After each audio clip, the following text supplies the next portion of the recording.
అందరికీ నమస్కారం. ఈరోజు మనతో పాటు ఉన్నారు ప్రముఖ ఆధ్యాత్మికవేత్త మరియు జ్యోతిష్య పండితులు డాక్టర్ గుండపూడి శివసుధీర్ శర్మ గారు. ఈరోజు గురువుగారితో మాట్లాడి మనకున్న సందేహాలన్నిటిని కూడా నివృత్తి చేసుకుందాం. నమస్కారం గురుగారు. శ్రీమాత్రే నమః. శ్రీ గురుభ్యో నమః. సంకటహర చతుర్థి పూజా విధానం విశిష్టత గురించి కాస్త తెలియజేయండి. తప్పనిసరిగా నాన్న, ఈ సంకష్టహర చతుర్థి, సంకటహర చతుర్థి అని చెప్పి పిలుస్తూ ఉంటాం మనం. ఏదైనా అర్థం ఒకటే నాన్న. సంకటము అంటే కష్టములు, హర అంటే హరించినటువంటిది, తీసేసేటువంటిది, చతుర్థి అంటే చవితి. ఈ సంకష్టహర చతుర్థి ప్రతి నెల వస్తుంది నాన్న. ఇప్పుడు మనకి మహాశివరాత్రి వస్తుంది సంవత్సరానికి ఒకసారి. అలాగే ప్రతి నెల మాస శివరాత్రి అని వస్తుంది. మాసం ఏంటంటే నెల, ప్రతి నెల మాస శివరాత్రి వస్తుంది. అలాగే సంకష్టహర చతుర్థి కూడా ప్రతి నెల వస్తూ ఉంటుంది. పౌర్ణమి తర్వాత 4వ రోజు, చవితి రోజున.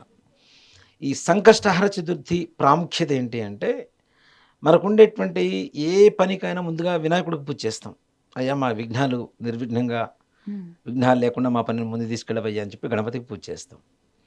ఈ సంకష్టహర చతుర్థికి చేయడం ద్వారా నెలలో సంబంధించినటువంటి ఏ పనులైనా విఘ్నాలు లేకుండా ముందుకు తీసుకువెళ్ళేటువంటి ఒక గొప్ప రోజు సంకష్టహర చతుర్థి అని చెప్పి చేస్తూ ఉంటారు. ఈ సంకష్టహర చతుర్థికి మరి ఉదయం చేయాలా, సాయంకాలం చేయాలంటే 2 పూట్ల చేయాలని చెప్తారు పూజ. దీన్ని ఒక దీక్షగా చేస్తారు నాన్న. ఎలా అంటే, ఒక సంవత్సరం మొత్తం ప్రతి నెల వచ్చేటువంటి సంకష్టహర చతుర్థి రోజున పూజ చేయటం.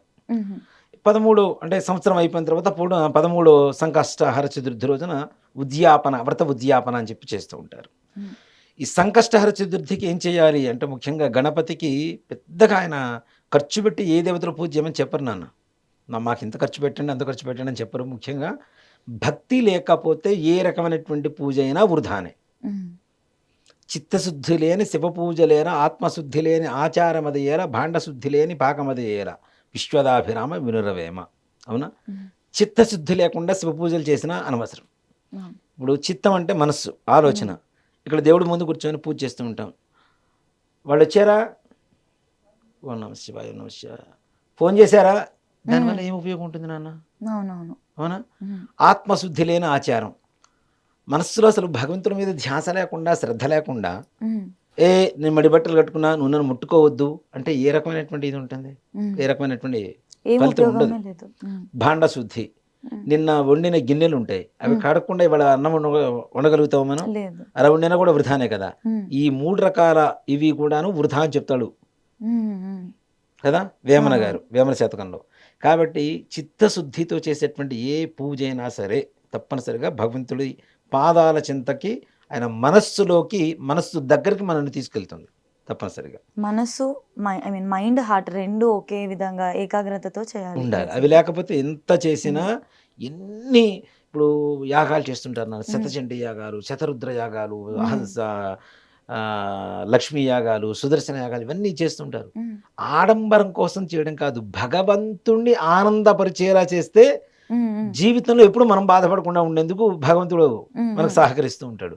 అలాంటివి కాకుండా జనాలు చూడాలని చెప్పి చేసుకోవడం అనేటువంటిది ఏ రకమైనటువంటి ఏవీ లేవు నాన్న. ఇప్పుడు పెళ్ళి ఒక విషయానికి వద్దాం. 1 కోటి రూపాయలు పెట్టి ఖర్చు పెట్టి పెళ్లి చేసుకున్నటువంటి వాళ్ళు కలిసి ఉంటారా లేదా గ్యారంటీ లేదు. అవునా?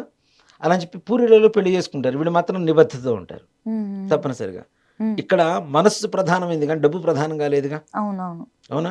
అరే మనం పెళ్లి చేసుకున్నాం, బంధం కలిగింది, భర్త భార్య అనేటువంటి ఒక బంధానికి కట్టుబడి ఉన్నారు, ఇక్కడ బైండవర్ అయి ఉన్నారు. కానీ అదే 1 కోటి రూపాయలు పెట్టుకున్న వాళ్ళకి భయాలు లేవుగా. అవునా? నేను 1 కోటి రూపాయలు పెట్టాను, దేవుడు నన్ను అనుగ్రహించాల్సిందే అని దేవుడిని కమాండ్ చేస్తే ఎట్లా? దేవుడిని కమాండ్ చేసేవాళ్ళు ఎవరు లేరు కదా. సో కాబట్టి అలా చేయొద్దు, భక్తితో చేయండి. ప్రొద్దున్నే 4 గంటలకు స్నానం చేయాలి, తల స్నానం చేయాలి. సంకటహర చతుర్థి రోజున ఆగస్టు 12వ తారీఖు వచ్చింది నాన్న. ఈ నెల ఆగస్టు 12వ తారీఖున సంకష్టహర చతుర్థి అంది. తెల్లవారుజామున 4 గంటలకు స్నానం చేయటం. స్నానం చేసిన తర్వాత చక్కగా స్వామివారికి ఇంట్లో యథావిధిగా ప్రాతకాలంలో దీపారాధన చేసుకుని పూజ చేసుకునేటువంటి ఇదంతా ఉంటుంది కదా. ఆ పూజ చేసుకున్న తర్వాత సాయంకాల సమయం వరకు కూడా ఉపవాసం ఉండాలి. ఉపవాసము అంటే ఇందాక కూడా చెప్పాను మీకు. ఉప అంటే దగ్గరగా, వసము అంటే నివసించడం, మనస్సుని దేవుడికి దగ్గరగా ఉంచడమే ఉపవాసం. అలా కాదు, ఉపవాసం అంటే ఏమీ తినకుండా ఉండాలని చెప్పి చాలా మంది చెప్తూ ఉంటారు. దీన్ని ఒక అది ఇందాక ఆధ్యాత్మిక స్థితిలో చెప్పాను అనుకుందాం మనం. ఉమ్, మనస్సును దేవుడికి దగ్గరగా ఉంచడం అనేటువంటిది ఆధ్యాత్మిక దృష్టి, అంటే ఉమ్. డివోషనల్ ఓకే, ఆ పర్స్పెక్టివ్ అనుకుందాం. తీసుకుందాం. కానీ జనరల్గా తీసుకుంటే ఉప అంటే ఏమని వస్తుంది నాన్న? సబ్స్టిట్యూట్. ఉమ్, ఒక దానికి బదులుగా ఉండేదాన్ని ఉప అంటాం. అవును.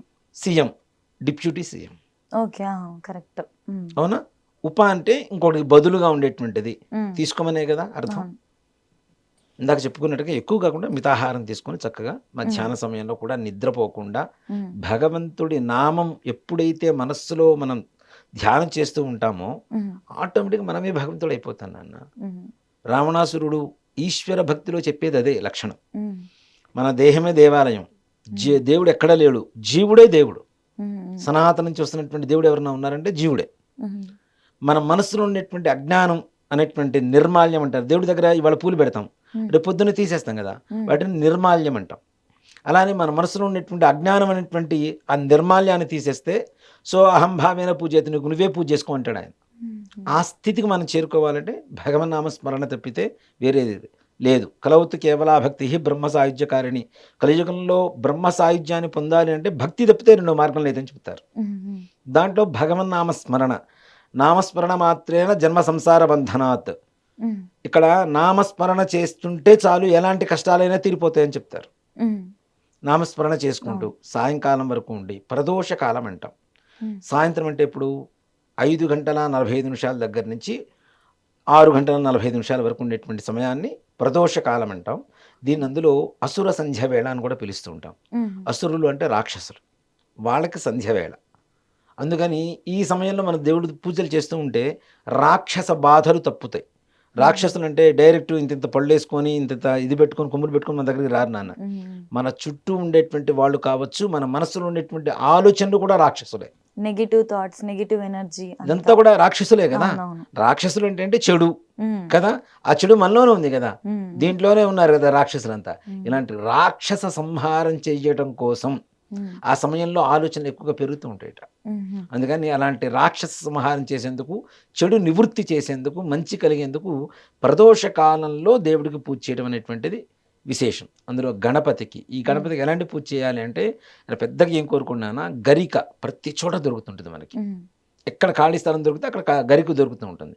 గరికని చాలా మంది ఏం చేస్తారంటే కట్ చేసుకొని తీసుకొని వస్తుంటారు. కట్ చేయొద్దు, కింద మన రూట్స్తో సహా, వేళ్లతో సహా తీసుకొచ్చి శుభ్రంగా కడిగి స్వామివారికి అష్టోత్తరంతో పూజ చేయండి.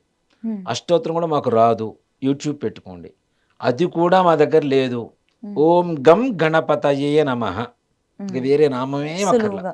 ఓం గం గణపతయే నమః అని చెప్పి ఒక 108 సార్లు నామస్మరణ చేసుకుంటూ గరిక తీసుకొని స్వామివారి పట్టం దగ్గర కావచ్చు, విగ్రహం దగ్గర కావచ్చు, గుళ్ళో అయినా సరే, గుళ్ళల్లో అయితే బాగా అభిషేకాలు హోమాలు అవి జరుగుతుంటాయి, అక్కడైనా మనం తప్పనిసరిగా వెళ్ళి చేయించుకోవచ్చు. ఈ గణపతి మంత్రాన్ని చదువుకుంటూ గరికని స్వామివారికి సమర్పించి బెల్లం నివేదన పెట్టండి. ఇక వేరే అక్కర్ల, బెల్లం నివేదన. దీంతోపాటు మనకు ఉండ్రాళ్ళు అంటాం. ఉండ్రాళ్ళు అంటే చాలా మంది బియ్య పిండితో వాటితో చేస్తుంటారు. అవి కాదు నాన్న, బియ్య పిండి బెల్లం మెత్తగా కలిపి వాటిని స్టీమ్ చేస్తారు. మనకి స్టీమ్ చేస్తే వస్తాయి కుడుములు అంటాం కదా. కుడుముల్లాగానే ఉండ్రాళ్ళు, చిన్న చిన్న ఉండ్రాళ్ళు తయారు చేస్తే స్టీమ్ చేస్తే వాటిని కుడుములు అంటారు. ఇవి స్వామివారికి ఉండ్రాళ్ళు నివేదన పెడితే మోదక ప్రియ అని చెప్పి పిలుస్తున్నాం కదా. మోదకం అంటే ఏంటి? ఇప్పుడు పెట్టే భారీ భారీ లడ్లు కాదు. మోదకం అంటే బియ్య పిండి బెల్లం రెండు కలిపి వాటిని, ఇంకా పూర్వకాలంలో అయితే ఇప్పుడు మన కుక్కర్లు ఇవన్నీ వచ్చినాయి. పూర్వకాలంలో పెద్దగా తీసుకునేవాడు అన్న, ఒక గిన్నె లాంటిది ఇత్తడిది తీసుకొని దాంట్లో గడ్డి పెట్టి, వరిగడ్డి ఉంటుంది కదా, వరిగడ్డిని పెట్టి దాంట్లో ఇవన్నీ అట్లా అట్లా పేర్చేవాళ్ళు. కొంతసేపటికి స్టీమ్కి మొత్తం కూడా మంచిగా ఉడికిపోయేవి. అవి ఒక్కటి తినండి, తింటూనే ఉంటాం, ఎన్నైనా పోతూనే ఉంటాయి. గణపతి ఎట్లా తింటాడో మనం కూడా అట్లానే తింటాం, అంత బాగుంటాయి. అలాంటి ఉండ్రాళ్ళు నైవేద్యం పెట్టండి స్వామివారికి. ఆ రోజు రాత్రికి పూజ మొత్తం అయిన తర్వాత భోజనం చేయటం. ఈ భోజనం చేయటంలో కూడాను పూర్తిగా శాకాహారం అయి ఉండాలి. దాంట్లో ఆనియన్స్ ఇవన్నీ కూడాను ఉద్రేకాన్ని పెంచేవి నాన్న. మనస్సులో, శరీరంలో ఉద్రేకాన్ని పెంచేటువంటి లక్షణాలు ఉంటాయి వీటికి. ఒకటి ఆనియన్స్ కానీ, నాన్ వెజ్ తినకుండా ఉండడం కానీ, ఇట్లాంటివి చేయాలి. ముఖ్యంగా స్వామివారికి సాత్వికంగా ఉండేటువంటి ఆహారం, ఆకుకూరలు కావచ్చు, ఇట్లాంటివి ఏవైనా సరే, కూరగాయలు కావచ్చు, ఇలాంటివి వండుకొని తినండి. ఆనియన్స్ కూడా తినొద్దనే చెప్తాం. ఇలాంటి ఉపవాసం చేసేటువంటి రోజుల్లో సాధ్యమైనంత వరకు ఎవరు వాడరు. ఒకవేళ ఎవరన్నా తెలియని వాళ్ళు ఎవరన్నా ఉంటే కూడా తెలుసుకోవడానికి ఆనియన్స్ వాడకుండా వంట చేసుకొని భోజనం చేయటం, ఆ స్వామివారి ప్రసాదాన్ని స్వీకరిస్తే సకల కష్టాలు నివారణ జరిగి భగవంతుడి విఘ్నేశ్వరుడు అనుగ్రహం కలిగి భవిష్యత్తులో ఆ నెలలో ఉండేటువంటి కష్టాలన్నీ కూడా తొలగిపోతాయి. ప్రశాంతమైనటువంటి వాతావరణంలో మనం అనుకున్నటువంటి కార్యాలు దిగ్విజయంగా పూర్తవుతాయి. చాలా మంచి విషయాలు చెప్పారు గురువుగారు. ధన్యవాదాలు. శ్రీమాత్రే నమః. శ్రీ గురుభ్యో నమః.